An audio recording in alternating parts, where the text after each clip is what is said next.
News টুডেতে আপনাদেরকে স্বাগত। আমি রিক দেখে নিচ্ছি এই মুহূর্তের বিশেষ কিছু খবর। অন্ধ্রপ্রদেশের তিরুপতি মন্দিরে ভক্তদের ভিড়ে হুড়োহুড়িতে পদপিষ্ট হয়ে মৃত্যু হলো অন্তত 6 জনের। বুধবার সন্ধ্যার এই দুর্ঘটনায় গুরুতর জখম হয়েছেন 15 জন। অতিরিক্ত ভিড়ের জেরে এই ঘটনা বলে দাবি মন্দির কর্তৃপক্ষের। কয়েক মাস আগেই প্রসাদী লাড্ডুতে পশু চর্বি মেশানোর অভিযোগ ঘিরে বিতর্কের জেরে উত্তেজনা ছড়িয়েছিল দক্ষিণ অন্ধ্রপ্রদেশ বা রায়ালসীমা অঞ্চলের তীর্থ শহরে। এবার বৈকুণ্ঠ একাদশীর দর্শন শুরুর আগেই মৃত্যুর ছায়া তিরুপতিতে।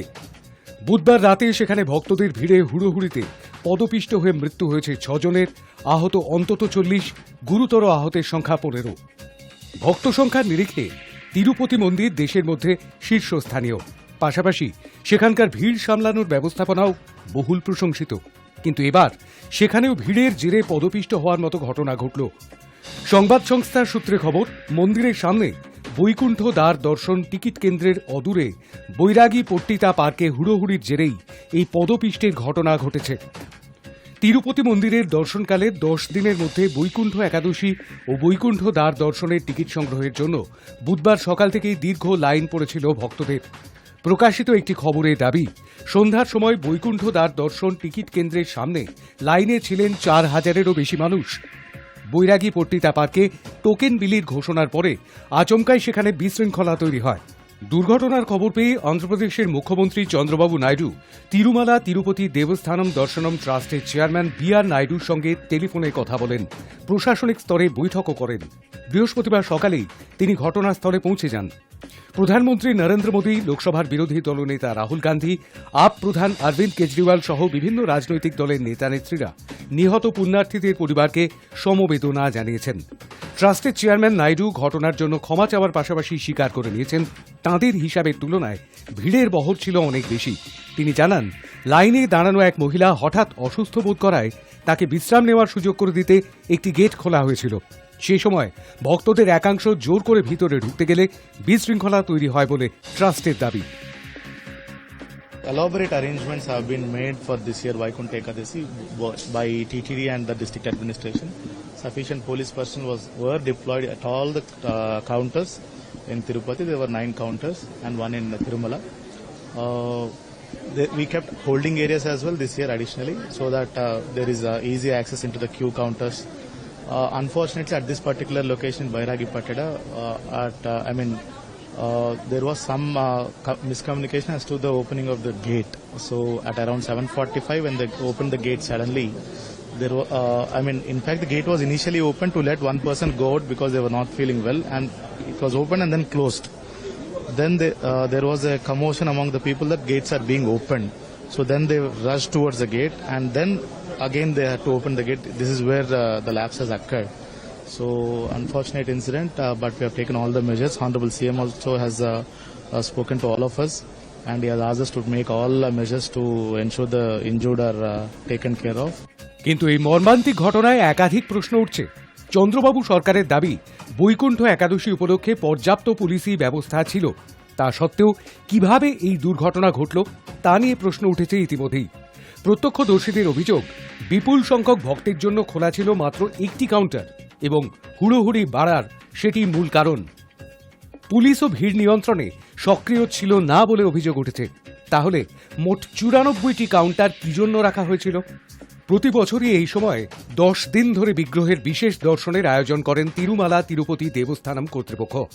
এবছর 10 জানুয়ারি থেকে সেই বিশেষ দর্শনের আয়োজন রাখা হয়েছিল। টিটিডি সূত্রে খবর, 10 থেকে 12 জানুয়ারি প্রথম 3 দিন 1,20,000 কুপন বিতরণের আয়োজন করা হয়েছিল। বিনামূল্যে বিগ্রহ দর্শনের জন্য এই কুপন দেওয়া হচ্ছিল, যার নাম দেওয়া হয়েছে সেবা দর্শন। বিষ্ণু নিবাসম, শ্রীনিবাসম, ভূদেবী কমপ্লেক্স সহ 94টি জায়গায় কাউন্টার খোলা হয়। কিন্তু তারপরেও কিভাবে এই বিশৃঙ্খল পরিস্থিতির সৃষ্টি হল, পদপিষ্টের মতো ঘটনা ঘটল, তা নিয়ে জোরালো হতে শুরু করেছে প্রশ্ন। টিটিডির বোর্ড সদস্য ভানুপ্রকাশ রেড্ডি জানিয়েছেন, এই ধরনের ঘটনা আগে কখনো ঘটেনি। তবে যা হয়েছে তার জন্য প্রশাসনিক গাফিলতিকেই দায়ী করেছেন তিনি। পরোক্ষে পুলিশ প্রশাসনকেই এই দুর্ঘটনার জন্য দায়ী করেছেন। এই বিশেষ দর্শনের জন্য তিরুপতি এবং তিরুমালায় 3000 পুলিশ মোতায়েন করা হয়েছিল বলে প্রশাসনিক সূত্রে খবর। তার মধ্যে 1200 পুলিশ মোতায়েন করা হয়েছিল তিরুপতিতে আর 1800 তিরুমালায়। মাসখানেক আগেই পুষ্পা 2 রিলিজের পর পদপিষ্ট হয়ে এক মহিলার মৃত্যুতে মামলা করা হয়েছিল ফিল্ম তারকা আল্লু অর্জুনের বিরুদ্ধে। এবার কি নিহতদের পরিবারের তরফে তিরুপতি বালাজির বিরুদ্ধে মামলা করা হবে, প্রশ্ন তুলছেন কেউ কেউ। High news network.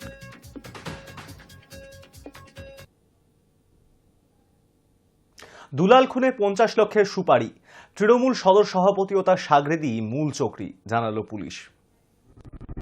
তৃণমূল নেতা দুলাল সরকার খুনে মূল চক্রী তৃণমূলের মালদহ শহরের সভাপতি নরেন্দ্রনাথ তিওয়ারি এবং তার ঘনিষ্ঠ স্বপন শর্মা।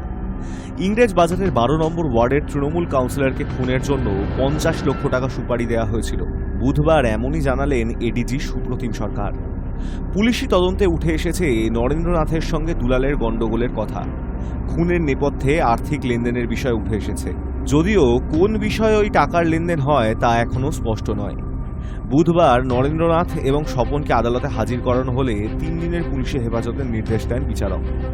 আদালতে পুলিশ জানিয়েছে, টাকার লেনদেন, ফোনের কল রেকর্ডিং ইত্যাদি দেখে ওই 2 অভিযুক্তকে গ্রেপ্তার করা হয়েছে। তদন্তের প্রয়োজনে দুজনকে হেফাজতে নেওয়া প্রয়োজন। আদালতে সরকারি আইনজীবী দেবজ্যোতি পাল বলেন, এটা রাজনৈতিক খুন। তৃণমূল নেতা নরেন্দ্রনাথ এবং স্বপনের আইনজীবীরা আদালতে জানান, তাদের মক্কেলরা শারীরিকভাবে অসুস্থ, তাই তাদের জামিন মঞ্জুর করা হোক, যদিও আবেদন খারিজ করে দেন বিচারক। সরকারি আইনজীবী জানান, দুলাল সরকার খুনের ঘটনায় আরও তথ্য সংগ্রহ করতে ওই দুজনকে হেফাজতে নেওয়া প্রয়োজন ছিল। আদালত সেই আবেদন মেনেছে। তৃণমূল নেতা খুনে এ পর্যন্ত 7 জনকে গ্রেপ্তার করেছে পুলিশ। এডিজি সুপ্রতিম জানান, 5 ধৃতকে জিজ্ঞাসা করার পর নরেন্দ্রনাথকে থানায় ডেকে পাঠানো হয়েছিল। তাঁকে এবং স্বপনকে মঙ্গলবার রাতভর জিজ্ঞাসাবাদ করে পুলিশ। সকালে দুজনকেই গ্রেপ্তার করা হয়। সুপ্রতিম বলেন, স্বপন এলাকার কুখ্যাত দুষ্কৃতী। বোমাবাজি, খুন, দাঙ্গা হাঙ্গামায় তার নামে অজস্র অভিযোগ রয়েছে। তিনি এবং নরেন্দ্রনাথ এই ঘটনায় মূল চক্রী ছিলেন, কিন্তু কী কারণে তারা টাকা দিয়েছিলেন এখনও জানা যায়নি। এই খুনের জন্য 50 লক্ষ টাকার বরাদ দেওয়া হয়েছিল। মোট 4 দুষ্কৃতীকে ওই টাকা দেওয়া হয়েছিল। তাদের মধ্যে 2 জনকে গ্রেপ্তার করেছে পুলিশ, বাকি 2 জন এখনও পলাতক। পুলিশ জানিয়েছে, তৃণমূল নেতাকে খুনের জন্য আরও এক তৃণমূল নেতা কেন চক্রান্ত করছিলেন তা স্পষ্ট নয়। সুপ্রতিম বলেন, এই মামলার দ্রুত চার্জশিট দেওয়ার চেষ্টা করব আমরা। ধৃতদের জিজ্ঞাসাবাদ চলছে, বাকি অভিযুক্তদের গ্রেপ্তারের চেষ্টা চলছে।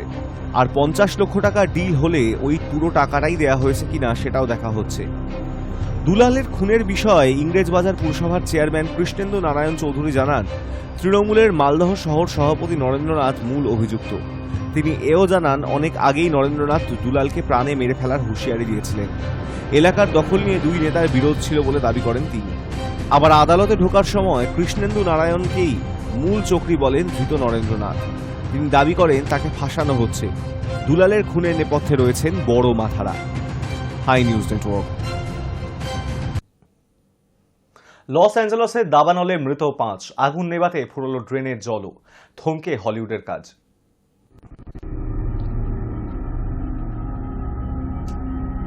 ক্রমশ বিধ্বংসী আকার নিচ্ছে আমেরিকার লস অ্যাঞ্জেলেসের দাবানল।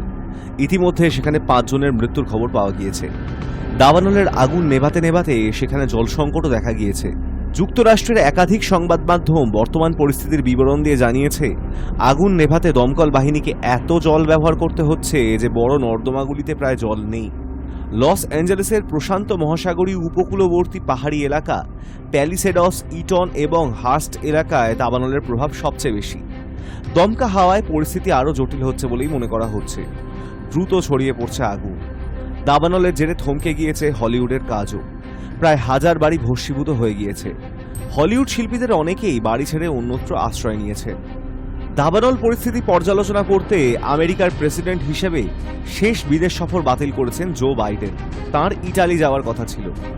আগামী 20 জানুয়ারি আমেরিকার প্রেসিডেন্ট হিসাবে হোয়াইট হাউসে প্রবেশ করতে চলেছেন ডোনাল্ড ট্রাম্প। এই ঘটনা প্রসঙ্গে মুখ খুলে বাইডেন প্রশাসনকেই নিশানা করেছেন তিনি। তাঁর অভিযোগ, দমকল আগুন নেভানোর জন্য পর্যাপ্ত জল পাচ্ছে না। এই অবস্থায় তাঁকে দায়িত্ব ছাড়তে চলার জন্য বিদ্রূপ করে বাইডেনকে ধন্যবাদ জানিয়েছেন ট্রাম্প। Hi news network.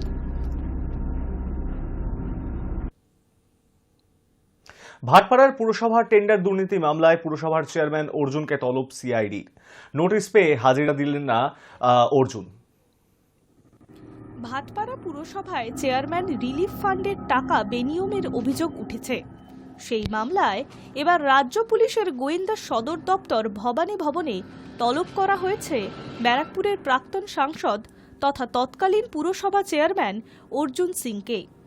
গোয়েন্দা তলবের পরই বৃহস্পতিবার তদন্তকারীদের মুখোমুখি হবেন বিজেপি নেতা অর্জুন সিং। এদিন সকালে জগদ্দলের নিজের বাসভবন থেকে ভবানী ভবনের উদ্দেশ্যে রওনা হয়েছেন তিনি। প্রসঙ্গত, একাধিক মামলার পরিপ্রেক্ষিতে অর্জুন সিং ও তার ছেলে ভাটপাড়ার বিধায়ক পবন সিংকে বারবার পুলিশি নোটিশ পাঠানো হচ্ছে। সূত্রের খবর, ভাটপাড়া পুরসভার চেয়ারম্যান থাকাকালীন চেয়ারম্যান রিলিফ ফান্ডের টাকা ব্যক্তিগত কাজে লাগিয়েছিলেন। এই অভিযোগ উঠেছে প্রাক্তন সাংসদ অর্জুন সিংয়ের বিরুদ্ধে। সেই মামলায় বৃহস্পতিবার ভবানী ভবনে ডাকা হয়েছে তাঁকে। ইতিপূর্বে একাধিক তলব এড়িয়েছেন তিনি। সেই পরিপ্রেক্ষিতে বৃহস্পতিবার তদন্তকারীদের মুখোমুখি হচ্ছেন প্রাক্তন সাংসদ অর্জুন সিং। ভবানী ভবনে যাওয়ার আগে তিনি বলেন, রাজনৈতিক স্বার্থ চরিতার্থ করতে বারংবার আমাকে পুলিশ দিয়ে হেনস্থা করার চেষ্টা করা হচ্ছে। চেয়ারম্যান রিলিফ ফান্ডের টাকা থেকে অনেক সময় গরিব মানুষকে সাহায্যও করা হয়েছে। এমনকি মুখ্যমন্ত্রী মমতা বন্দ্যোপাধ্যায়ের সরকার যখন কর্মীদের বেতন দিতে পারতেন না, চেয়ারম্যান রিলিফ ফান্ড থেকে মাইনে দেওয়া হয়েছে বারবার। ভবানী ভবনে ডেকে গাড়ির তেল এবং আমার সময় নষ্ট করছে এরা। এবার নাকি সুপ্রিম কোর্টে যেতে হতে পারে অর্জুন সিংকে। Hi news network. একদিকে অর্থাভাব, অন্যদিকে ভবন ভাঙার বিষয়। এই জোড়া সমস্যায় আটকে গিয়েছে হাওড়া জেলা হাসপাতালের 100 শয্যার ক্রিটিক্যাল কেয়ার ব্লক বা সিসিবি তৈরির কাজ। একদিকে অর্থাভাব, অন্যদিকে প্রকল্পের মধ্যে থাকা একটি ভবন ভাঙার বিষয়ে গড়িমসি। এই জোড়া সমস্যায় আটকে গিয়েছে হাওড়া জেলা হাসপাতালের 100 শয্যার ক্রিটিক্যাল কেয়ার ব্লক তৈরির কাজ। গত বছরের আগস্ট মাসে কাজ শুরু হওয়ার পরে মাটির নিচে কংক্রিটের স্তম্ভ তৈরি করা হয়েছিল, কিন্তু তারপরেই কাজ বন্ধ করে দেয় রাজ্যের পূর্ত দপ্তর। কারণ অর্থ দপ্তর থেকে টাকা পাওয়া যায়নি। কাজ বন্ধ হয়ে যাওয়ায় হাসপাতালের ঠিক মাঝখানে তৈরি হয়েছে মাটির স্তূপ আর নির্মাণ সামগ্রীর পাহাড়, যার ফলে নিত্যদিন সমস্যায় পড়েছেন হাসপাতালে আসা রোগী ও তাদের পরিজনেরা। কেন্দ্রের সুস্বাস্থ্য প্রকল্পের আওতায় গত বছরের মার্চে রাজ্য সরকার কয়েকটি জেলায় district integrated public health laboratory এবং 100 শয্যার 22টি সিসিবি তৈরির জন্য কেন্দ্রের অনুমোদন পায়। যে সমস্ত হাসপাতালের অধীনে এই সিসিবি হওয়ার কথা, সেগুলির মধ্যেই হাওড়া হাসপাতালও রয়েছে। কিন্তু অন্যান্য জেলায় কাজ শুরু হয়ে গেলেও প্রথমে জমি জটে আটকে যায় হাওড়ার এই দুটি গুরুত্বপূর্ণ প্রকল্পের কাজ। পরিস্থিতি এমন পর্যায়ে পৌঁছায় যে কেন্দ্রের টাকা ফেরত চলে যাওয়ার উপক্রম হয়। শেষে রাজ্য সরকার নড়ে চড়ে বসে প্রকল্পটি হাওড়া জেলা হাসপাতালের মেন বিল্ডিং এর সামনে করার বিষয়ে অনুমোদন দেয়। অনুমোদন পাওয়ার পরে গত আগস্টে কাজ শুরু করে রাজ্যের পূর্ত দপ্তর। প্রথমেই প্রকল্পের জমিতে থাকা হাসপাতালের রান্নাঘর এবং কর্মী আবাসন ভেঙে ফেলা হয়। পুরো জায়গাটি কার্যত ফাঁকা করে ফেলা হয়। শুরু হয় মাটির নিচে কংক্রিটের স্তম্ভ তৈরির পর্ব, কিন্তু তারপরেই বন্ধ হয়ে যায় সমস্ত কাজ। জেলা স্বাস্থ্য দফতর সূত্রে জানা গিয়েছে, গত আগস্টে প্রকল্পের কাজ শুরু হলেও ওই জায়গায় থাকা একটি দোতলা ভবন ভাঙা হয়নি, যার ফলে প্রকল্পের কাজ থমকে গিয়েছে। সেই সঙ্গে 113 কোটি টাকার প্রকল্প হলেও সরকারের তরফে অর্থ মিলেছে নামমাত্র, যার ফলে কাজ এগোনো যাচ্ছে না। হাওড়া জেলা স্বাস্থ্য দফতরের এক পদস্থ কর্তা বলেন, এই প্রকল্পের জন্য টাকা এসেছে প্রয়োজনের তুলনায় কম। অন্যদিকে প্রকল্পের জমিতে যে ভবনটি রয়েছে সেখান থেকে হাসপাতালের গুরুত্বপূর্ণ দুটি ইউনিট অন্যত্র সরাতে একটু সময় লেগেছে, তাই কাজ বন্ধ রয়েছে।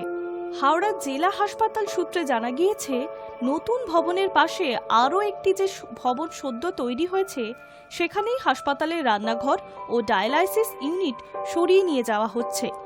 এছাড়া অক্সিজেনের ইউনিটের জন্য হাসপাতাল মর্গের পাশে একটি ভবন তৈরি করা হয়েছে।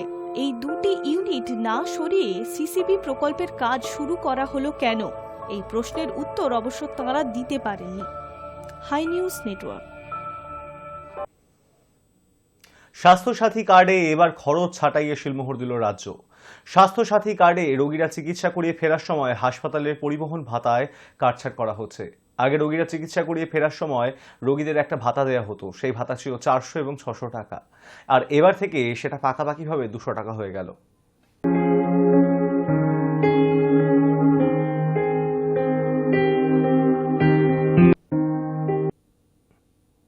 নৈরাজ্যের বাংলাদেশের ফের হিন্দুদের ওপর আক্রোশ। সূত্রের খবর, চট্টগ্রামের 3টি মন্দিরে লুটপাটের ঘটনা ঘটেছে। শুধু তাই নয়, মন্দিরের প্রণামী বাক্স ও ঠাকুরের গয়না পর্যন্ত লুট করা হয়েছে। এইসব ঘটনায় আতঙ্কে বাংলাদেশ ক্রমেই কোণঠাসা হচ্ছেন হিন্দুরা। একদিকে সীমান্তে উস্কানি, অন্যদিকে হিন্দুদের উপর অত্যাচার, এই দুই বেড়েই চলেছে ক্রমাগত।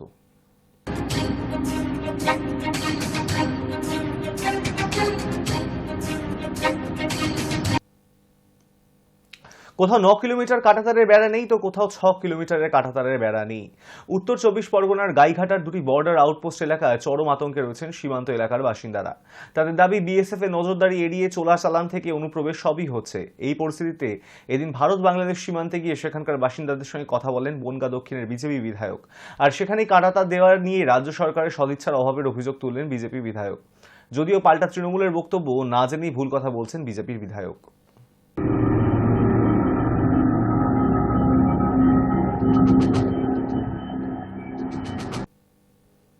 হাওড়ার লিলুয়া থানা এলাকায় সি রোডে বড় লোহা গেটের পাশে দুটি খাটাল থেকে একসঙ্গে চুরি গেল 8টি গরু। এই ঘটনায় খাটাল মালিকেরা থানায় অভিযোগ দায়ের করেন। তাদের দাবি, এতগুলি গরু চুরি যাওয়ায় প্রায় 4 লক্ষ টাকার ক্ষতি হয়েছে। পুলিশ জানিয়েছে, বিভিন্ন রাস্তার সিসি ক্যামেরা ফুটেজ দেখা গিয়েছে একটি ট্রাকে করে গরুগুলিকে নিয়ে যাওয়া হচ্ছে। সেই ট্রাকটির সন্ধান করছে পুলিশ।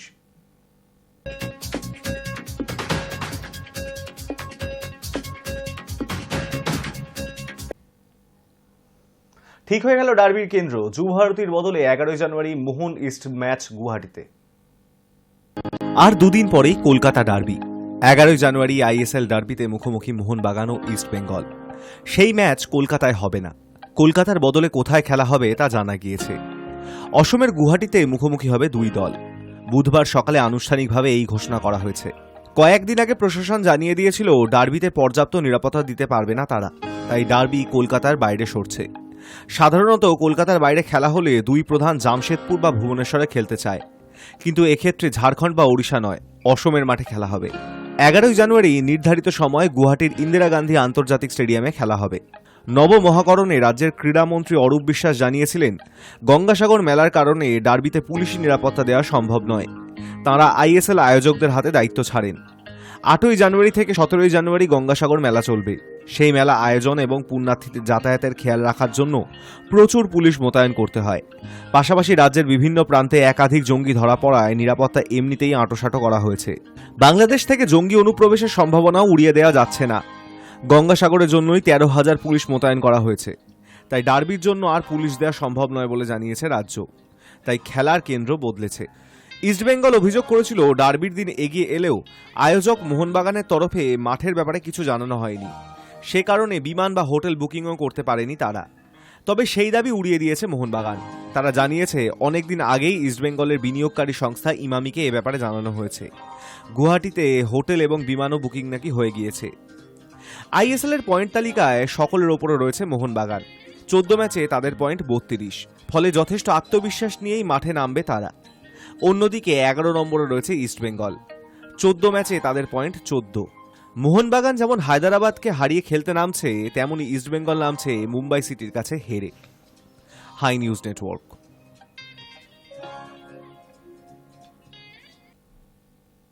রোহিতের পরে কার অধিনায়ক হওয়া উচিত, ব্যাখ্যা করে বুঝিয়ে দিলেন গাওস্কর।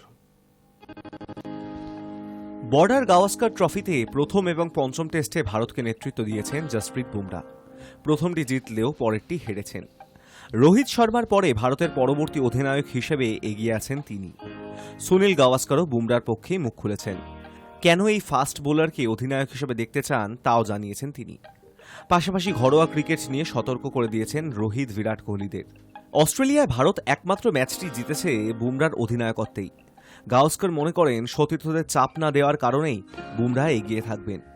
গাওস্করের কথায়, বুমরাকেই পরবর্তী অধিনায়ক হিসেবে দেখতে পাচ্ছি। ও সামনে থেকে নেতৃত্ব দেয়। নেতা হওয়ার জন্য যে গুণ থাকা দরকার সেটা ওর মধ্যে রয়েছে, তার জন্য আপনাকে চাপে ফেলবে না। কিছু কিছু অধিনায়ক রয়েছে যারা আপনাকে চাপে ফেলতে ভালোবাসে। শেষ বাক্যটি কার উদ্দেশ্যে বলেছেন তা স্পষ্ট করেননি গাভাস্কার। বুমরাকে নিয়ে গাভাস্কার আরও বলেছেন, বুমরা আশা করে বাকিরা নিজেদের কাজটা ঠিক করবে। কেন ওরা জাতীয় দলের সুযোগ পেয়েছে সেটা বুঝিয়ে দিতে চায় বুমরা। ফাস্ট বোলারদের সঙ্গে ওর দারুণ বন্ধুত্ব রয়েছে। মিড অফ মিড অন যেখানেই ফিল্ড করুক বুমরা সবসময় পরামর্শ দিয়ে যায়। দ্রুত ওকে অধিনায়ক হিসেবে দেখলে অবাক হব না। অস্ট্রেলিয়ার কাছে হারের পরে জোরালো হয়েছে ঘরোয়া ক্রিকেটে ভারতের তারকাদের খেলার পক্ষে আওয়াজ। সেই তালিকায় রয়েছেন গাভাস্কারও। তিনি রোহিত কোহলিদের উদ্দেশ্যে কিছুটা বাঁকা সুরেই বলেছেন, 23শে জানুয়ারি পরের রাউন্ডের ম্যাচ, দেখা যাক কতজন খেলে, কারা জাতীয় দলকে গুরুত্ব দিয়ে দেখে সেটা বোঝা যাবে। কোনো অজুহাত দেওয়া চলবে না। যদি কেউ না খেলে তাহলে কোচ গম্ভীরের উচিত টেস্ট দল থেকে তাকে বাদ দেওয়া। Hi news network. News today এখন এই পর্যন্তই। দেখতে থাকুন হাই নিউজ, নির্ভীক, নিরপেক্ষ।